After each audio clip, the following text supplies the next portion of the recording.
Hello friends, Amanda here from Growing Chefs. Welcome to Growing Chefs at Home Lesson 9. We're going to be talking about food systems today, but before we get into that, I wanted to check in with everyone who's following along at home with us.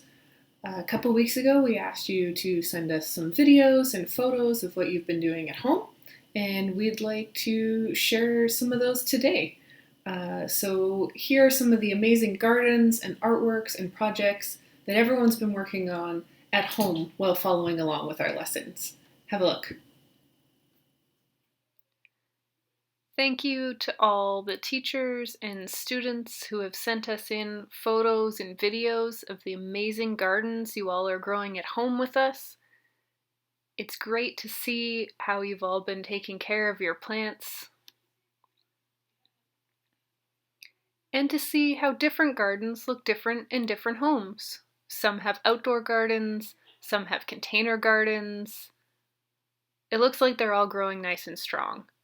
We also like that you've sent in some of the activities you've done with us. Foods with Moods was definitely a favorite as we talked about emotions. We explored different emotions and how different foods can make us feel, and got to get creative in the kitchen by using some vegetables and snack food to make some fun faces. Thank you to all those that sent us in artwork of your dream gardens and what your gardens look like at home. And great to see many of you are exploring new foods and keeping a Food Explorer journal at home.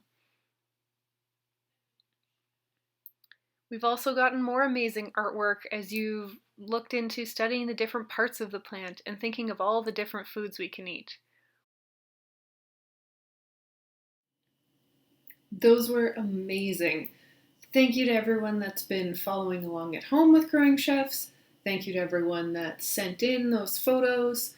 We love receiving them. If you want to share more with us about what you're doing with these lessons at home, feel free to share on Growing Chefs social media. You can find us on Facebook, Twitter, or Instagram, or email your photos to amanda@growingchefs.ca. We would love to keep seeing what you're doing with us. All right, let's get into today's lesson. This week for Growing Chefs, we want to talk to you about where your food comes from and start thinking about the journey that it sometimes has to take to get to us.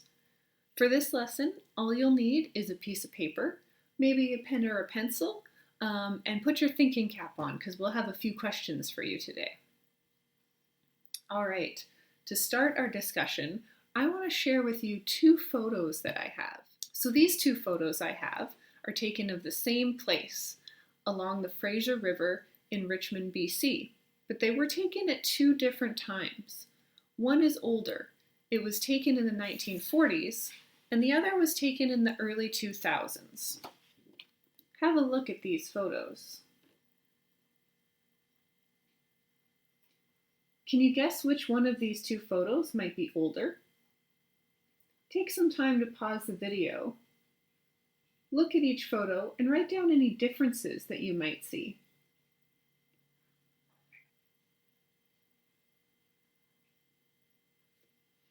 All right, what did you find? Which one did you think was older? Right, this is the older photo.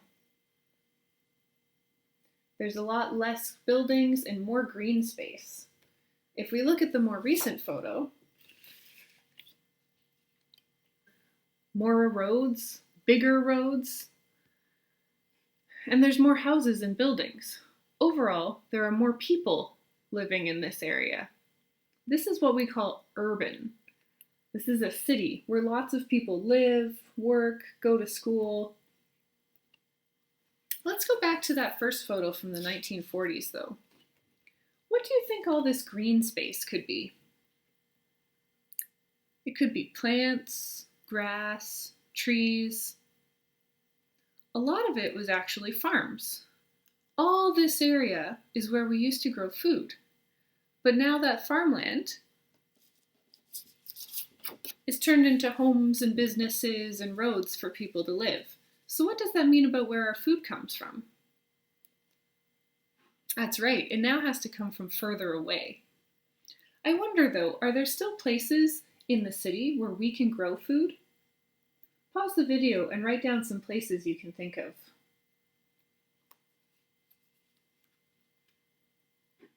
Okay, did you come up with some places we can grow food in the city? Backyards, community gardens, rooftop gardens, maybe out on your balcony, even on your windowsill inside. All of these places are great places where we can grow food. Growing food in the city is what we call urban agriculture, and we can all participate by growing food in our homes and in our communities.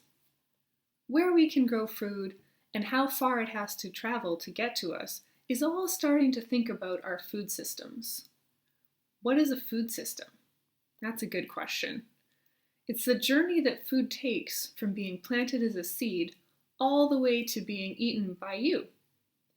In some cases, like our lettuce and beans and peas that you're growing in your windowsill garden, that journey is very short. You plant the seed, care for the seedling, maybe transplant it to a bigger pot, and we harvest it once it's fully grown, wash, cook it, and eat it. We even might compost some of the scraps or some food that we haven't eaten. Even that is a part of our food system, how we dispose of that waste.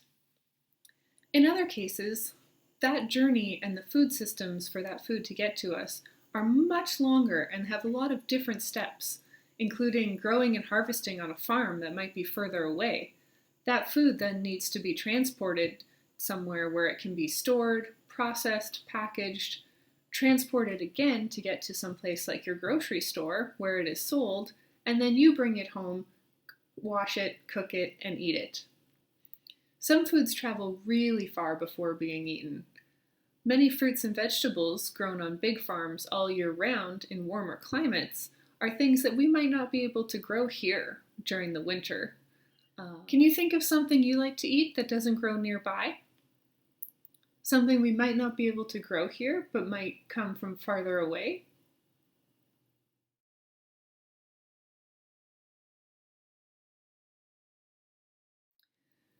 Lemons and other fruits are other examples of these that might come from farther.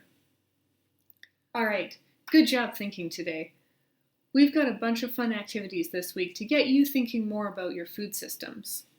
Be sure to follow our next video where we'll have Farmer Mish and Chef Patrick invite you to their farm while they talk about a very local food system, bringing you into their farm and into their kitchen to make a fun dish with local ingredients used straight from their farm. Have a good week!